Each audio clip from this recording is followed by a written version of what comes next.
Lucas 14, versículo 25 a 33. Se você estiver perto de alguém sem Bíblia, quebre o gelo e compartilhe a leitura. Amém? E se você é a pessoa que está sem Bíblia, também faça isso. Juntos. Lucas 14, 25 a 33. Grandes multidões o acompanhavam e ele, voltando-se, lhes disse: se alguém vem a mim e não aborrece a seu pai e a sua mãe. Alguém poderia, por gentileza, ligar o canal principal? E não aborrece seu pai e sua mãe, e mulher, e filhos, irmãos e irmãs, e ainda a sua própria vida, não pode ser meu discípulo. E qualquer que não tomar a sua cruz e vier após mim, não pode ser meu discípulo. Pois qual de vós, pretendendo construir uma torre, não se assenta primeiro para calcular a despesa e verificar se tem os meios para a concluir, para não suceder que, tendo lançado os alicerces e não podendo acabar, todos os que a virem zombem dele, dizendo: esse homem começou a construir e não pôde acabar. Ou qual é o rei que, indo para combater outro rei, não se assenta primeiro para calcular se com 10.000 homens poderá enfrentar o que vem contra ele com 20.000? Caso contrário, estando o outro ainda longe, envia-lhe uma embaixada pedindo condições de paz. Assim, pois, todo aquele que dentre vós não renuncia a tudo quanto tem, não pode ser meu discípulo. Palavras do nosso Rei da Glória, louvado seja o seu nome. Amém. Mas a cruz é o pedestal da graça. Aleluia. Sabe, a cruz, ela foi criada não com o propósito em si, último e final, mas com o propósito de revelar a graça.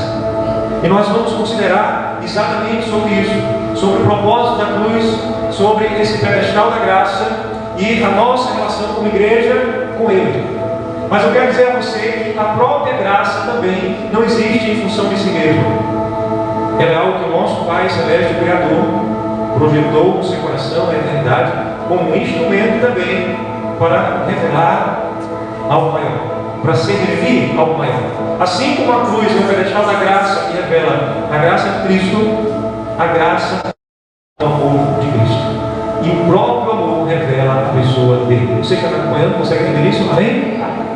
Então existem vários instrumentos que foram criados assim em função de hoje. Por exemplo, o parafuso. Se for o parafuso da roda de um carro, ele foi criado não por si mesmo, nem para si mesmo, mas foi criado para servir com um propósito maior, um instrumento melhor, um instrumento maior.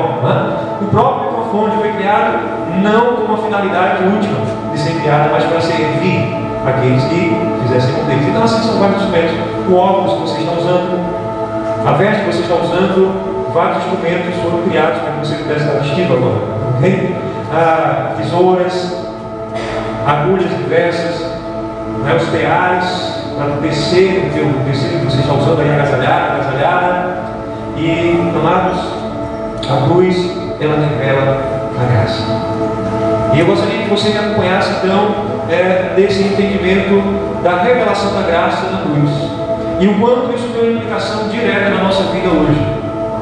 O quanto é importante nós conhecermos o valor da graça, mas conhecermos como de fato está revelado nas Escrituras, como de fato os apóstolos de Cristo aprenderam aos pés dele. Amém? Porque todo o ensino de Cristo manifesta a sua graça, o seu amor, manifesta quem ele é. Nós não podemos dizer que o que Cristo ensinou foi antes da cruz, porque na verdade a pessoa de Cristo é a plenitude da revelação do Pai.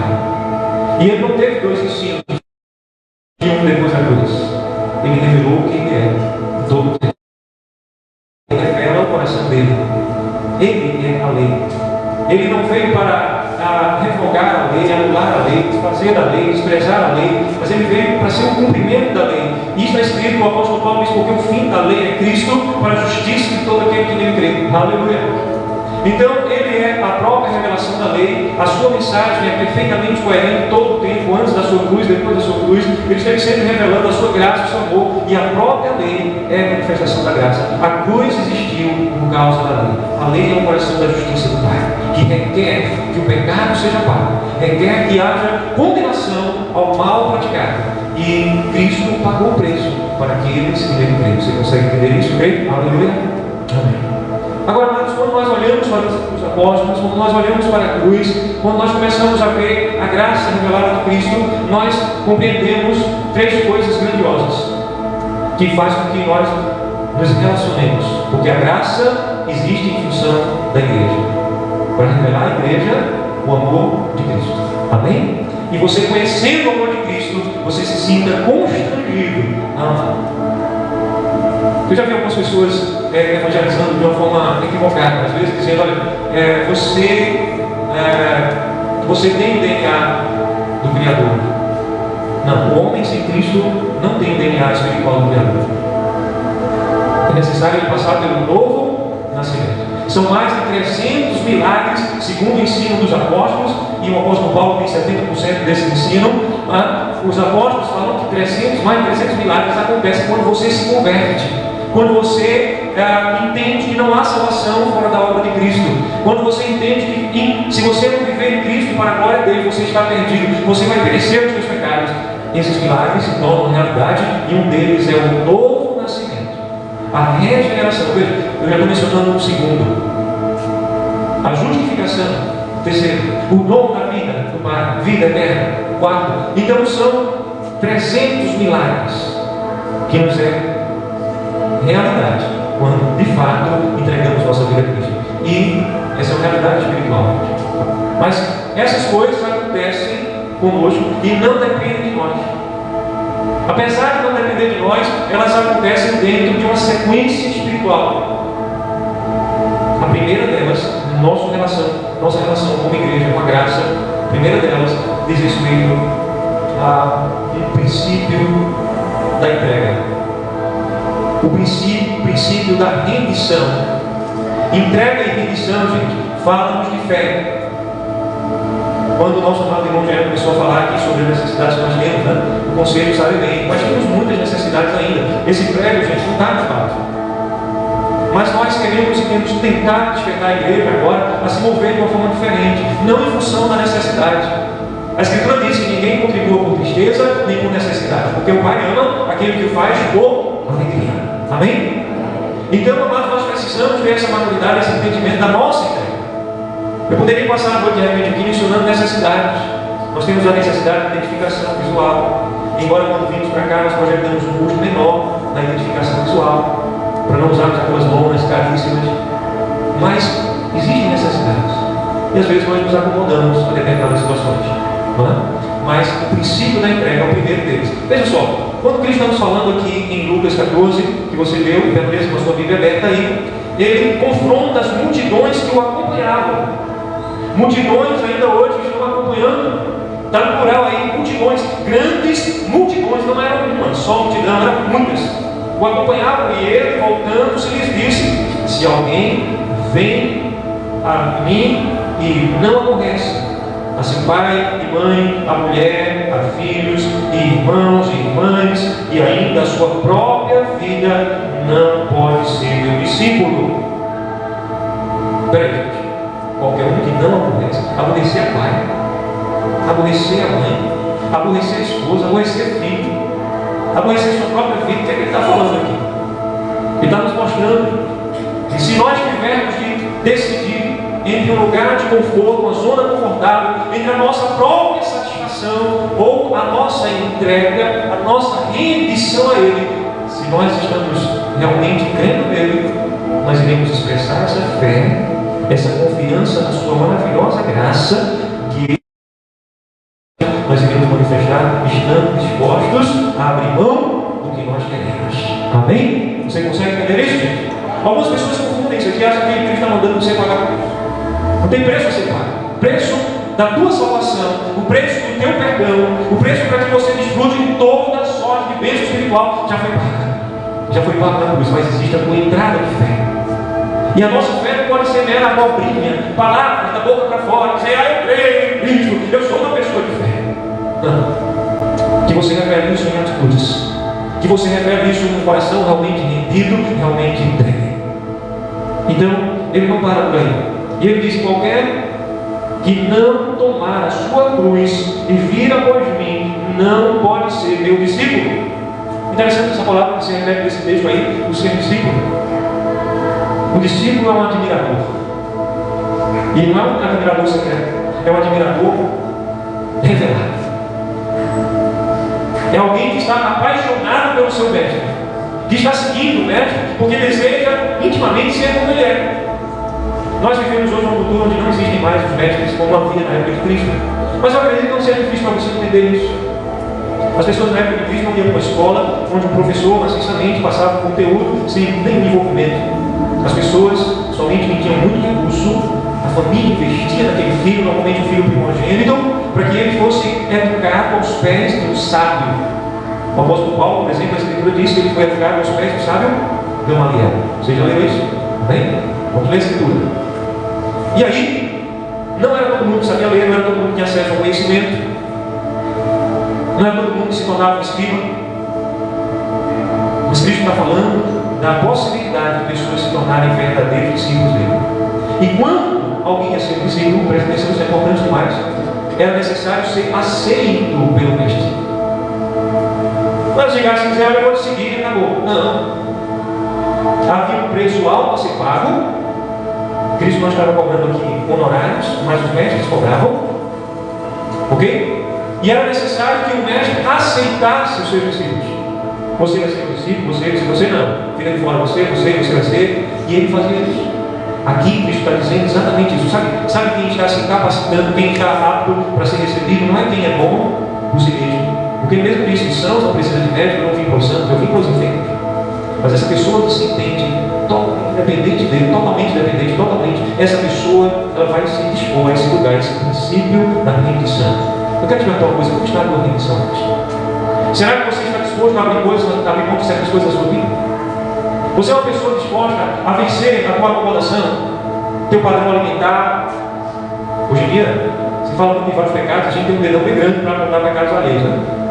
Fulano e tal, fez isso aqui, cometeu adultério, bebe, vive na sarjeta, roubou, matou, então matou. A gente tem um dedão enorme, sabe? Mas quando você come além do que te é saudável, você é um glutão. E esse é um pecado já. Mas dizer o quê? Não, é porque todo mundo pratica o pecado, eu também vou continuar praticando o pecado. Cristo está chamando a esse lugar, a esse princípio de entrega, a esse princípio de redenção. Me perdoe, gente, eu não quero mencionar aqui o pecado específico de alguém, estou usando um apenas como exemplo, mas nós poderíamos falar de alguns deles que hoje em dia a sociedade tem como algo comum, mas a Escritura não deixou de colocar isso no lugar certo, como uma ofensa e injustiça grave e que é capaz de condenar o ser humano ao inferno, segundo a justiça do Altíssimo. Isso é uma maneira de não ser condenado. Como é? Confiando na cruz, refugiando-se na graça. 2 Timóteo capítulo 2, versículo 2 diz: fortifica-te na graça que está em Cristo. Aleluia. Diga isso para a pessoa que está ao seu lado. Dê um toquezinho assim no ombro, bem longe. Fortifica-te na graça que está em Cristo. Que está em Cristo. Que está em Cristo. Aleluia. Fortifica-te na graça que está em Cristo. Então não é mérito próprio. Não fique se gloriando, dizendo eu sou o cara melhorzão do mundo, eu sou o cara mais santo. Eu não vou fulano, é mau caráter, não presta isso aqui. Nós temos pecados. Se o nosso Pai fosse olhar para o nosso caráter, para podermos aceitar, estaremos perdidos. Porque o nosso caráter é cheio de deficiências e defeitos. Mas, como é que nós devemos olhar então em relação a isso? Se acomodando, dizendo, não, a graça é o que me basta, eu vou permanecer em pecado, após de maneira alguma. De maneira alguma. Amém? Pelo contrário, você é uma vez alcançado pela graça, e você é alcançado pela graça por um Espírito que se dispõe a uma entrega. Por um espírito inconformado com o pecado, inconformado com uma vida distante da vontade do teu rei. Diga, se você nasceu de novo, diga para a pessoa do seu lado, você recebeu um espírito inconformado com o pecado, um espírito que aborrece o pecado. Aleluia. Você ama a justiça. Diga isso para a pessoa que está você ama a justiça. Aleluia. Então Cristo está nos dizendo isso, amados, e ele vai continuar construindo esse entendimento. E então ele começa agora a falar, ele usa duas figuras, dois exemplos. Ele menciona um homem que vai construir uma grande torre. Interessante aqueles dois edifícios enormes, que durante um bom tempo foram os maiores edifícios do mundo, o World Trade Center. São chamados até hoje de torres gêmeas. E Cristo está dizendo aqui, olha, se o homem for construir uma torre, primeiro ele tem que se assentar e calcular isso. E ele fala também que um rei vai para uma guerra. E depois ele fala da nossa vida entregue a Ele, rendida a Ele, apaixonada por Ele. Não pode ser uma vida inconsequente. Não pode ser, deixa eu repetir, uma vida inconsequente.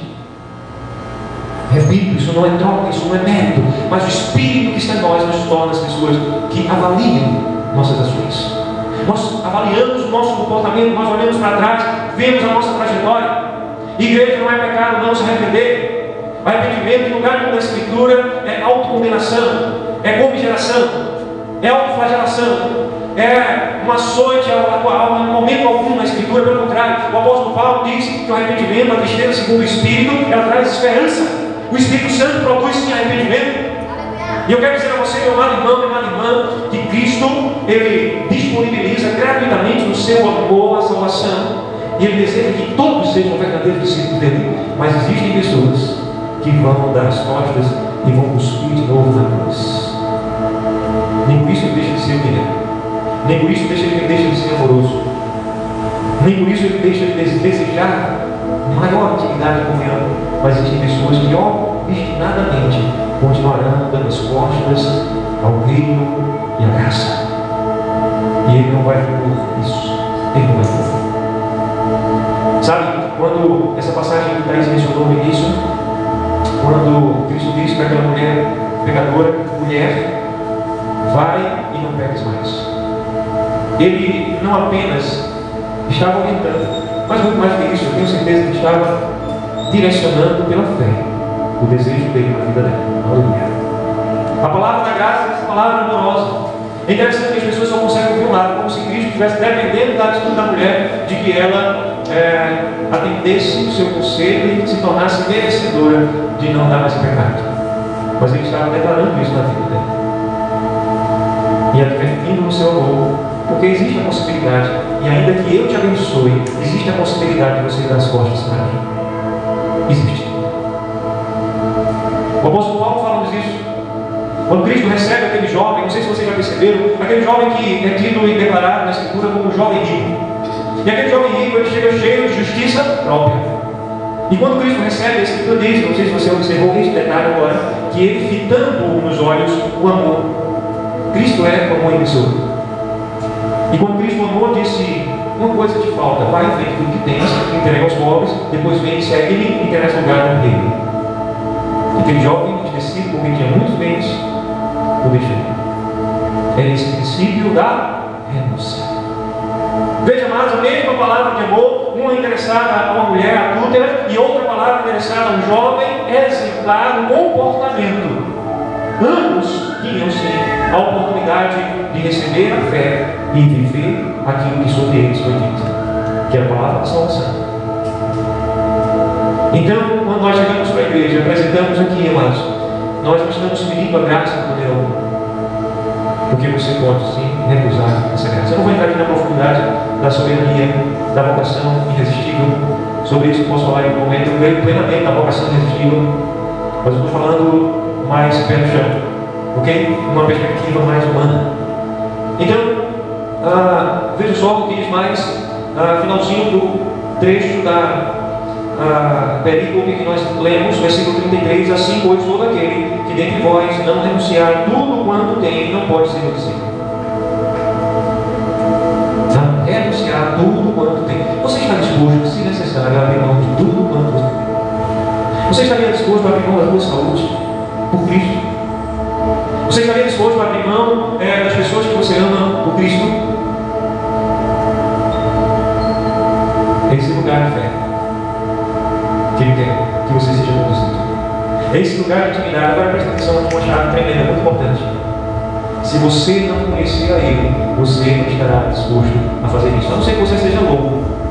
Como é que, não conhecendo alguém, eu posso pegar totalmente a essa pessoa? Como é que, não tendo conhecimento de quem é esse mestre, eu posso me submeter a uma entrega dessa, de uma renúncia completa, a ponto de desejar ser o que ele é? Então você precisa conhecer. E o que é que ele diz? A vida eterna é esta: que conheçam a ti, o Altíssimo, e ao teu Filho, a quem tu enviaste. Aleluia. É conhecer e prosseguir em conhecer. E quanto mais você o conhece, mais você o ama. Quanto mais você o conhece, mais você se maravilha nele. Quanto mais você o conhece, mais você fica apaixonado por ele. Quanto mais você o conhece, mais você se rende a ele. Aleluia. Então não venha com um discursozinho hipócrita de religioso de carteirinha, de evangeliquez de carteirinha. Eu amo meu Jesus, eu amo Cristo, frequento a igreja, eu faço isso aqui, eu sou dizimista. A tua renúncia, a tua entrega é medida por quanto você o conhece e tem sido transformado em conhecedor. Atenção, igreja, isso é muito sério. Nós somos transformados de glória em glória à medida que nós o contemplamos. E se nós não somos capazes de 5, 10, 15, 20 minutos, 40 minutos, 50 minutos, uma horinha na semana, entrarmos no lugar da adoração, e nós ficamos distraídos, nós ficamos inquietos, ficamos ansiosos, nós ocupamos nossa mente com esses pensamentos, nós não sabemos entrar no lugar da adoração. Você não consegue se maravilhar dele. Você tem que chegar ao ponto de dormir pensando nele, acordar pensando nele, viver pensando nele e conhecer ele. Conhecer ele. Conhecer ele. Sabe, gente, quando alguém chega e diz assim: Deus, ultimamente eu tenho ficado um pouco preocupado. Eu pergunto a você: quem é Deus? Quem é Deus? Meu Pai se revelou como o Altíssimo. Meu Pai se revelou como o Criador onipotente, que tem todo o poder. Meu Pai revelou o seu próprio nome para que eu conheça. E na sua palavra, e Cristo diz: é impossível que as Escrituras falhem. Amém? A Escritura não pode falhar. João 10, versículo 37. A Escritura não pode falhar. É o rei da glória que diz isso. Ele diz: examinar as Escrituras, porque julgaste nelas a vida eterna e elas não distinguem a meu respeito. Ele diz: errais, não conhecendo as Escrituras nem o poder do Altíssimo. E aí a gente se acomoda. A gente se acomoda a uma cultura que a gente aprendeu a ouvir falar. A gente aprendeu desde pequenininho: Jesus Nazareno, Deus. E a gente começa a falar um nome em uma língua que é estranha e até soa feio, porque não é a nossa língua que a gente está acostumado a ouvir. Mas a gente não quer conhecer e conseguir conhecer. Mas eu tenho conhecido muito mais, tanto depois que eu comecei a entender certas coisas. Ele realmente se revela o Rei da Glória. Ele realmente possui um trono sobre o qual ele governa todo o universo, a criação, a existência. De fato, ele constituiu o seu Filho herdeiro de todas as coisas. De fato, ele está submetendo todas as coisas debaixo dos pés do seu Filho. E para que ele seja, para que Cristo, o seu Filho, o Rei da Glória, seja cabeça sobre todas as coisas, ele deu a igreja. Aleluia. Assim está escrito: a igreja é um presente do Pai ao Filho. Amém? Aleluia. Você não é um religioso, você não é uma versão melhorada, você não aprendeu a educação religiosa para ter um comportamento melhorado. As pessoas usam a palavra regeneração. A fulano está lá no presídio e ele já se regenerou, está com um comportamento bom agora e tal, e a sociedade vai, eu acho que ele vai, quando ele voltar, cumprir a sua pena, ele vai ser bem recebido, porque ele se regenerou. Não é assim que aparece a palavra regeneração na Escritura. Regeneração na Escritura, de fato, é uma obra sobrenatural, é uma intervenção real do Espírito Santo que gera vida, e nós somos vivificados em Cristo e juntamente com Cristo. Aleluia. Então, amados, esse Espírito, sim, nos faz revelar o Pai. Quando você se converte. Então você pode dizer para um incrédulo o seguinte: olha, o Pai te ama, mas é necessário você se arrepender de uma vida indiferente para com o amor dele. É necessário você se arrepender de uma vida distante da vontade dele, uma vida que tem desprezado a vontade dele. E se você fizer isso, a tua realidade será a realidade de verdadeiro filho. Aleluia. A tua adoção não vai ser somente uma questão legal. Você, na adoção de filhos espiritual, você recebe o Espírito pelo qual você vai clamar Abba. Ele vai fazer você clamar lá de dentro: Abba, Abba, Abba. Eu quero Abba. Eu necessito de Abba. A minha vida é Abba. O meu propósito é Abba. Aleluia. Aleluia. Se você não está vivendo isso ainda, cuidado. É muito provável que você seja apenas um religioso. É muito provável que você seja apenas um produto da religiosidade gospel dos nossos dias.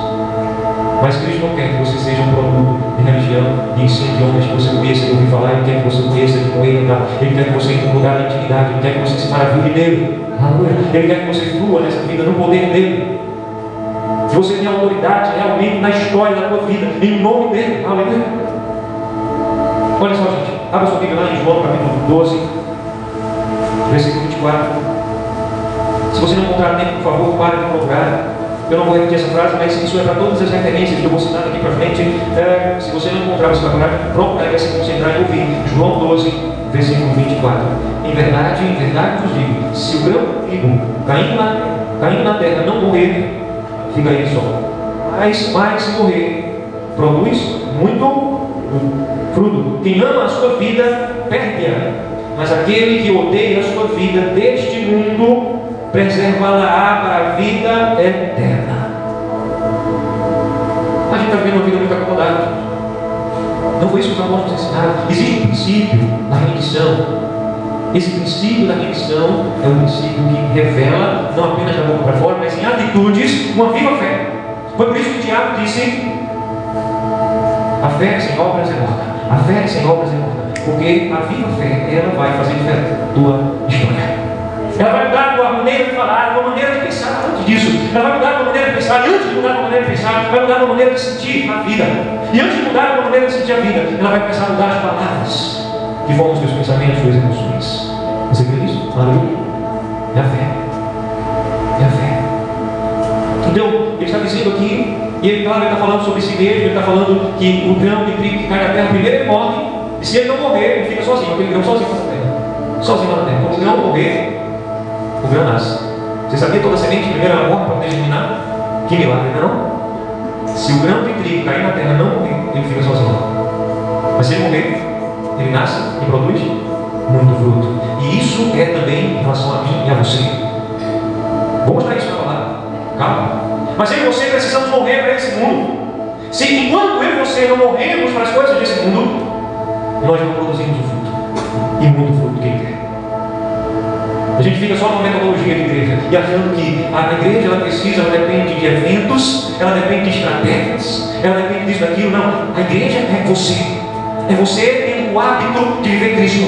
É você manifestando Cristo onde quer que você esteja. É você transpirando Cristo. É você sendo o bom perfume do Pai, manifestando Cristo onde você esteja. E as pessoas vão se rendendo a isso, porque é impossível contemplar realmente a Ele e não se maravilhar naquilo que Ele é. Sabe por que as pessoas não querem viver igreja? Porque elas acham que a igreja é só esse momento aqui. E muita gente vivendo esse momento aqui, mundo afora, só vive esse momento, mas não vive igreja. Porque da porta para fora continua sendo o incrédulo, o ímpio, o não regenerado, que não nasceu da água e do Espírito, não morreu, está só no mundo, está só no mundo. Mas eu disse a vocês, então é bom, vamos para 2 Coríntios, capítulo 4, versículo 10, segunda carta do apóstolo Paulo aos Coríntios, capítulo 4, da segunda carta. Sim, capítulo 4, da segunda carta, versículo 10. Assim diz a palavra. Veja que coisa gloriosa. Levando sempre no corpo o morrer de Yahshua, para que também a sua vida se manifeste em nosso corpo. Aleluia. Levando sempre o morrer de Cristo. A palavra Cristo é um título, né? Cristo é Rei ungido, o Rei da glória, o Messias. Ok? Cristo não é nome próprio. O apóstolo Paulo está dizendo aqui que ele traz no seu corpo o morrer do Rei da glória. Amém? Você tem trazido no teu corpo o Rei da glória? Você precisa morrer para ser igreja.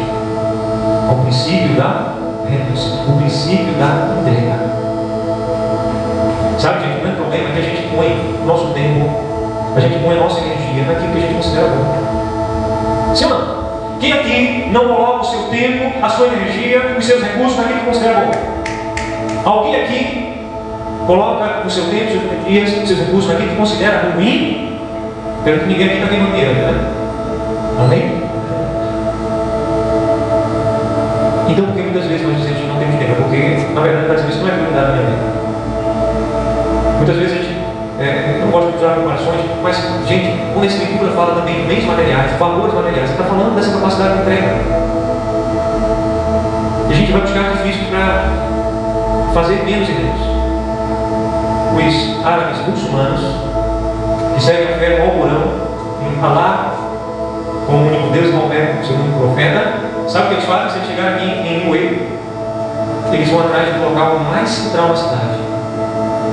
E eles reúnem tudo que eles têm e adquirem aquele prédio e constroem uma esquina. Louvado seja o nosso Pai, porque eles não chegaram aqui ainda. Mas eles estão fazendo isso lá no sul do país. Mas nós somos incapazes de ter uma mentalidade distante desse entendimento de entrega. E às vezes nós usamos a graça como motivo para sermos inoperantes, para sermos infrutíferos, para sermos negligentes. Nós usamos a graça às vezes por isso. Então o primeiro princípio na nossa relação é o princípio da rendição da amor. E quando nós conhecemos essa graça, esse amor, quando nós conhecemos a cruz como pedestal dessa graça, que houve a entrega do nosso rei, ele se deu. Será que existe um presente mais precioso? Será que você pode ganhar algum bem mais valioso? Será que existe alguma riqueza nesse mundo que possa te fazer feliz? Além do dom inefável que é Cristo? Não existe não, gente. E ele se deu por nós. Amém?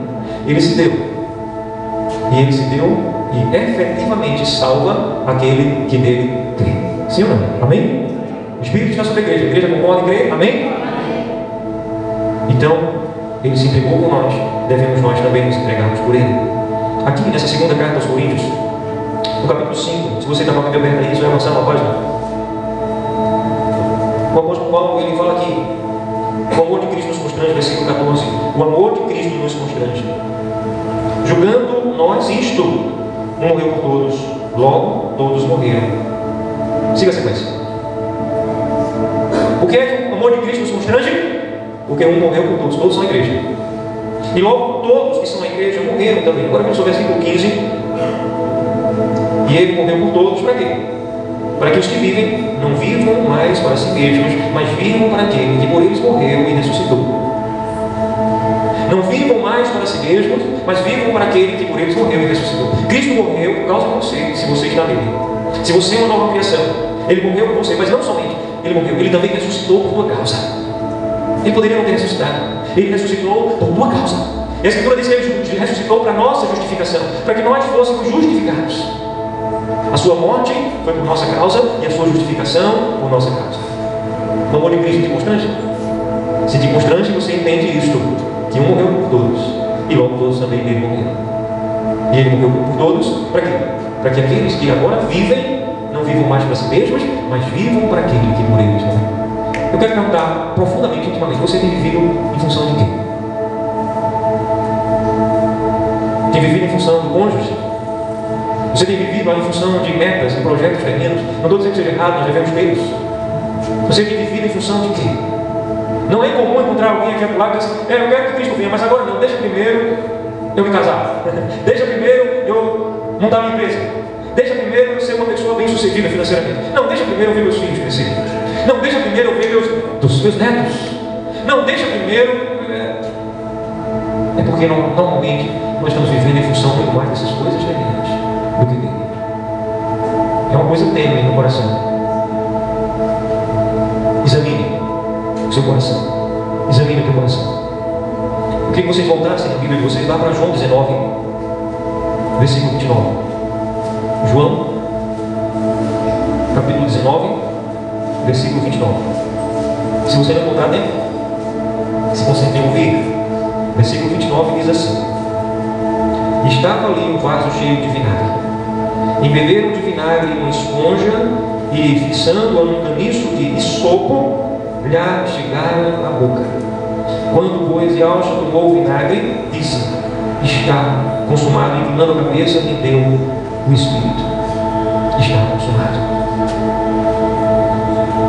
A cruz é um pedestal da graça, porque também revela a obra que Cristo realizou por nós. Revela a necessidade do princípio da redenção e existe e revela o princípio da ação. Vamos dizer, a cruz, o pedestal da graça, porque revela-nos o princípio da rendição. Vamos, a cruz, o pedestal da graça, porque revela-nos o princípio da rendição. Agora a segunda coisa, a cruz, o pedestal da graça, porque revela-nos o princípio da ação. Amém? Há necessidade de uma ação. Cristo na cruz, quando ele declara está consumado, é uma palavra grega só. Está consumado em grego é uma palavra só, tetelestai, que significa três coisas. significa missão cumprida.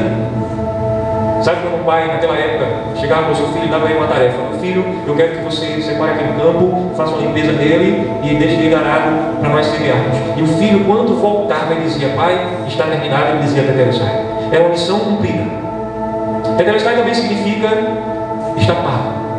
Quando alguém tinha uma dívida muito grande e conseguia quitar aquela dívida, ele recebia um carimbo, às vezes em alguns documentos dentro do Império Romano, pelas leis romanas, e o carimbo, se fosse em grego, estava escrito Tetelestai, está pago.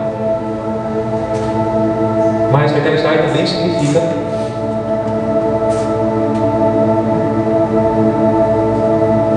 missão cumprida, está pago e perdão dado. Então, quando Cristo na cruz ele exclama em hebraico, ele não toma o grego, a palavra, ele declara que tudo está feito. Ele está dizendo: a missão minha já está realizada, tudo já foi feito, tudo já foi proporcionado para vocês, mas nós entramos com fé. Existe um... Amém? Romanos capítulo 6, versículo 6. Capítulo 6, versículo 6 diz: sabendo isto, que foi crucificado com ele, com Cristo, o nosso velho homem, para que o corpo do pecado seja destruído, e não sirvamos o pecado como escravos. E não sirvamos o pecado como escravos. Peraí, gente, isso aqui foi escrito para quem? Foi para a igreja, não? Olha, gente, cuidado com a teologia aí da graça, da desgraça. Cuidado. Muito cuidado. Quem está falando isso aqui é o apóstolo da graça. Existe uma teologia que diz que a gente não deve mais confessar nossos pecados, que nós não temos nem o dever de nos ajoelharmos, nos arrependermos. Eu creio que o problema do pecado foi resolvido, sim. Que já nenhuma condenação há para os que estão em Cristo. Mas você sabe o que é estar em Cristo? A liberdade para a qual Cristo nos chamou não é liberdade. Não é uma vida deliberadamente no pecado. Porque é que o apóstolo da graça, ele está dizendo aqui: olha, cuidado, gente, vocês já morreram, sabe com isso. Lê de novo o versículo de número 6. Sabendo isso, que foi crucificado com ele o nosso velho homem, para que o corpo do pecado esteja destruído, e não sirvamos o pecado como escravos. Porquanto quem morreu está justificado do pecado. Ora, se já morremos com Cristo, cremos que também com ele vivemos, sabedores de que, havendo Cristo ressuscitado entre os mortos, já não morre. A morte já não tem domínio sobre ele, pois, quanto a ter morrido de uma vez para sempre, morreu para o pecado, mas, quanto a viver, vive para o Altíssimo.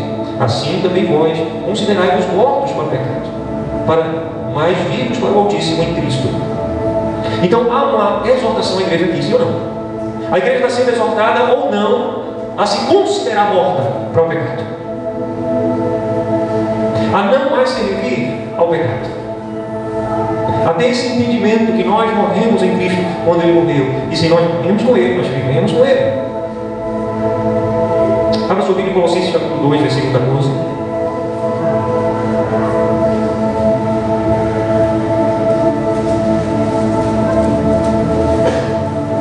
Eu quero que vocês estão insistindo muito, eu vou ler o versículo 13. Está certo? Versículo 13, Colossenses 2, 13. E a vós outros que estavas mortos pelas vossas transgressões e pela incircuncisão da vossa carne, vos deu vida juntamente com ele, perdoando todos os nossos delitos, tendo cancelado o espírito de dívida que nos era contrário e contava de ordenanças, o qual nos era prejudicial, removeu inteiramente, encravando na cruz, e despojando os principados e as potestades, publicamente os expôs ao desprezo, triunfando deles na cruz. A cruz é pedestal da graça, porque manifesta o princípio da rendição, o princípio da ação e o princípio do poder.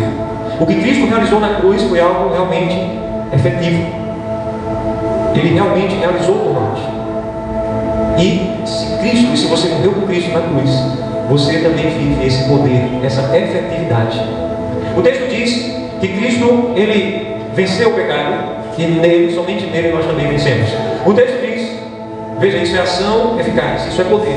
O texto diz que Cristo quitou a nossa dívida. Havia um escrito de dívida que nos era ao contrário, e esse escrito de dívida Cristo encravou na cruz. Quando ele próprio foi encravado na cruz, ele estava ali encravando na cruz o escrito de dívida que nos era contrário. Mas não somente isso, ele realmente triunfou sobre Satanás. Amém? Ele realmente triunfou sobre Satanás. O texto diz que ele expôs os principados e potestades à ignomínia, à vergonha, triunfando deles na cruz. Cristo os expôs publicamente ao desprezo, triunfando deles na cruz. Cristo realmente venceu o mal. Aleluia. Agora presta atenção aqui, igreja.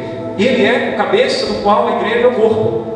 Então, se eu e você somos de fato corpo, nós temos o poder da cabeça. Há uma unidade. Não é a teologia da divinização humana e que há poder em você mesmo e para a sua glória. Mas você forma uma unidade em Cristo. Você é corpo do qual ele é a cabeça. Amém? Se você chegar com uma criança pequena que já aprendeu a falar e apontar para uma árvore e perguntar a ela o que é isso, ela não vai dizer é uma casca. Ela não vai dizer é um galho. Ela não vai dizer é um caule. Ela vai dizer é uma árvore. Sim ou não? Ela vê o conjunto, ela vê o todo. Quando nós olhamos para a igreja, às vezes nós ficamos achando que nós podemos operar a parte de Cristo, e por isso nós olhamos para nós mesmos e dizemos assim: eu não posso, eu não sou capaz. Você não é capaz por dois motivos: primeiro, ou porque você não crê, e segundo, ou porque você não crendo sequer você faz parte do corpo de Cristo. Mas se você crê para fazer parte do corpo, creia também que você é uma unidade em Cristo. Aleluia. Vocês lembram que ele fala sobre isso quando ele fala da figueira, lá em João capítulo 15, ele diz: eu sou a videira verdadeira, e o meu pai é o agricultor, e todo ramo que estiver em mim, esse dá muito fruto. E o ramo que der fruto, o pai limpa, para que produza mais fruto ainda. Se permaneceres em mim, as minhas palavras permanecerem em vós, pedireis o que quiseres ao Pai, e vos será feito. O apóstolo Paulo, falando de poder, ele fala de religiosos, e ele diz que existem muitos religiosos, faladores frívolos, a quem lhes são negado o poder, a virtude.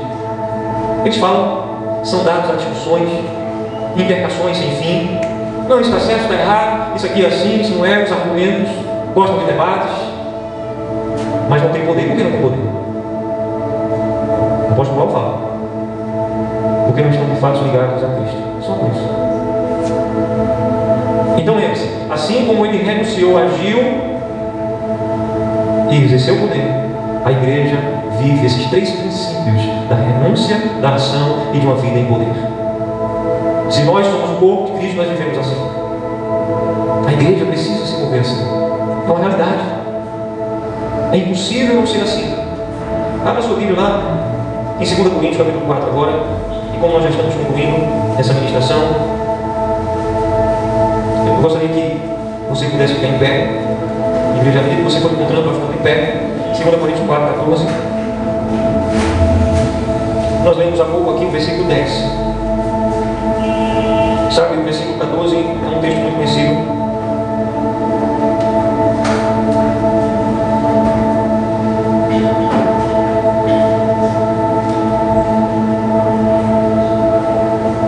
Mas eu disse a referência errada. É no capítulo 2, vamos atenção a voz, né? 2 Coríntios 2, versículo 14. Graças, porém, ao Altíssimo que em Cristo sempre nos conduz em triunfo, e por meio de nós manifesta em todo lugar a fragrância do seu conhecimento. Porque nós somos para o Altíssimo bom perfume de Cristo, tanto nos que são salvos como nos que se perdem. Para estes, cheiro de morte para a morte, para aqueles, aroma de vida para a vida. Quem, porém, é suficiente para essas coisas? Nós somos o bom perfume de Cristo. Agora, olha só, na versão NTLH, nova tradução na linguagem de hoje, no final do versículo 14 diz assim: que nós somos usados pelo Altíssimo para que Cristo seja conhecido de todas as pessoas. Nós manifestamos em todo lugar a fragrância. Onde você chega, você vai manifestar a fragrância do conhecimento de quem tem andado com Cristo, de quem tem sido transformado de glória em glória na imagem de Cristo. Você se move no poder de Cristo. Não te é negado a virtude, não te é negado o poder. O Altíssimo nos usa para fazer Cristo conhecido de todas as pessoas. NTLH, nova tradução na linguagem de hoje. O Altíssimo nos usa para fazer Cristo conhecido de todas as pessoas. Nós somos para com o Altíssimo o bom perfume de Cristo. Aleluia. Nós manifestamos em todo lugar a fragrância do seu conhecimento. Sabe, o nosso Pai Celeste quer te usar cada vez mais. cada vez mais. Tem algumas pessoas que têm o hábito de tomar banho de perfume. Eu não me identifico muito, não tem problema se alguém tem esse hábito aqui, viu? Mas, por exemplo, eu conheço um senhor que já tem uma certa idade, quando ele passa lá na rua, o perfume fica na rua inteira. Eu acredito que ele toma banho de perfume, né? E normalmente são aromas de perfumes caros. Você vai falar, o negócio está bom, aleluia. É mais ou menos isso que o Pai Celeste quer que você faça. As pessoas não precisam nem que você propriamente fale para sentir a fragrância. Só basta você passar. As pessoas começam a observar e você está manifestando a fragrância do conhecimento. Então você vai falar também. Porque essa é a nossa missão. Cristo, ele na cruz, a cruz revelando a sua graça, manifestando a sua graça, a cruz sendo o pedestal da graça de Cristo, nos revela o princípio da renúncia, da entrega, nos revela o princípio da ação, nos revela o princípio do poder. Cristo fez isso por nós, na cruz. Nós somos chamados a viver isso por Ele. Eu creio que ficou claro essa palavra. Se nele morremos, com Ele também vivemos. Para Ele vivemos. Você tem focado em Cristo? Você tem vivido em função da glória de Cristo? E aqui a gente entra então a história da igreja local. A igreja local não é uma provisão do Pai, o melhor lugar onde eu me satisfaça mais. Existe uma renúncia, existe uma entrega. Sabe, quem está vivendo um matrimônio mais de 1 ano, 2 anos, 10 anos, 20 anos, é porque existe uma renúncia. 30 anos, 50 anos, 60 anos, 70 anos, eu conheço casos. Existe uma renúncia. Houveram coisas que foram renunciadas para se viver isso. Eu vejo os homens sendo capazes de fazer grandes renúncias por causa de dinheiro, por causa de uma vida prostituída, fazem grandes renúncias. E sabe, andam com mentira, viajam, vão para outra cidade, outros estados, contando mentira à família às vezes, para viver o prazer, prostituir com adultério. Eles fazem renúncias, pagam o preço, o renúncia. Cristo não nos chama a pagar preço, não há preço a ser pago, mas Ele nos chama a revelar nossa fé na história através de renúncia. É aí que entra o voto. Voto não é preço a ser pago, voto é renúncia perfeita. É aí que existe a ação evangelizadora da igreja. Você tem uma meta de ganhar quantas vidas para Cristo esse ano? Você é doido? Ou como diz, Tiririca Bestado? Me perdoe. Quando você sai daqui e entra no seu carro, você sabe para onde está indo, tá não? Você vai daqui para Recife, você não sabe, também eu não sei quando eu estou indo, não sei o que eu vou fazer, não. Você sai com um propósito, você sai com uma meta, com um objetivo. E a gente diz assim, eu estou vivendo para Cristo, está vivendo para Cristo, então o que é que você está agindo para Cristo? O que é que você está agindo para Cristo? Você está desfilando igual para um ar, feito doido. O apóstolo Paulo diz, eu esmurro a minha própria história, o meu próprio ser, mas não como um louco que esmurra o ar. Eu esmurro com um propósito. Eu estou me diminuindo, eu estou lutando porque eu tenho um alvo, eu tenho um objetivo para ser alcançado. Amados, muitas vezes nós entramos anos, saímos anos porque não temos propósito. O nosso propósito é propósito carnal, terreno, propósito pequeno. Existe um livro que foi feito pela mão de 6 pastores, grandes pastores, homens estudiosos, eruditos, muita formação. E esses pastores fizeram estatísticas. Sabe o que eles chegaram à conclusão? Da seguinte história: o missionário mandado por uma região. Hoje em dia não precisa mais de missionário, né? Ele chega para implantar uma igreja. A gente vai e começa a evangelizar. Uma pessoa ganha para Cristo, 2. Primeiro ano, 30 pessoas ganham para Cristo. Segundo ano, 50, 100, dobra, 120 pessoas. Aquele grupo começa agora a dizer, nós somos uma igreja. Quer dizer, duas pessoas eram igreja. Mas existe esse entendimento que igreja tem prédio, que igreja é um corpo, mas 120 pessoas. Sabe? Você onde está isso na escritura? Não sei qual foi a apóstolo que disse isso. Mas assim, agora nós somos uma igreja, então vamos construir o nosso prédio. E aí aqueles irmãos se envolvem, se enganam, constroem um prédio com 150, 200 pessoas no máximo. E depois entra década e sai década. Pessoas se desviam, gente morre, gente se converte, mas aquela igreja local continua com os seus 120, 130, 150, muita gente está sendo contado mal venda, tem um problema, uma crise, um briga, diz que o dente estava pintado de preto, diz não era cara dele, então não sai com uma guarda da igreja, com raiva, abandona a igreja. E nisso vai ficando ali, então, por que não continua o mesmo crescimento? Porque nós mais facilmente lutamos por uma placa denominacional. Que a gente quer nome. Nós não temos esse entendimento do reino. Será? Eu creio que os salvos em Cristo, eles crescem no entendimento do reino. Nós devemos crescer, amados, no entendimento do reino. Existe uma denominação forte. Eu não quero julgar os irmãos, mas eu consigo discernir que existe muito de proselitismo partidário, denominacional. A minha igreja que está certa, a minha igreja que é a igreja do Retetel. Então eles vão evangelizar. Quando eles têm notícia que alguém se converteu, eles caem em cima, feito abelha no mel, para dizer aquela igreja que tu está errado, não é de Cristo não. A certa é aqui, a terra está a pessoa que se converteu a Cristo. E a pessoa sai daquele lugar achando que aquele lugar é o inferno onde ela se converteu. E agora, finalmente, ela chegou no lugar certo. São coisas de homens. Estão atrás do crescimento e poder da terra. Quando a igreja vive em Cristo, evangelizar é a nossa vida, é estilo de vida. É você falando de Cristo o tempo todo, em todo o tempo. É você vigiando e orando. E você vive cura, e você ministra cura na vida das pessoas, você ministra libertação, você ministra provisão. Você não fica com medo não do coronavírus, Covid-19, né? Estou falando de medo, estão dizendo aí que o negócio está pegando. Palavra da incredulidade. Pega a palavra da fé. Epa, aqui não. Ele comprou um sítiozinho.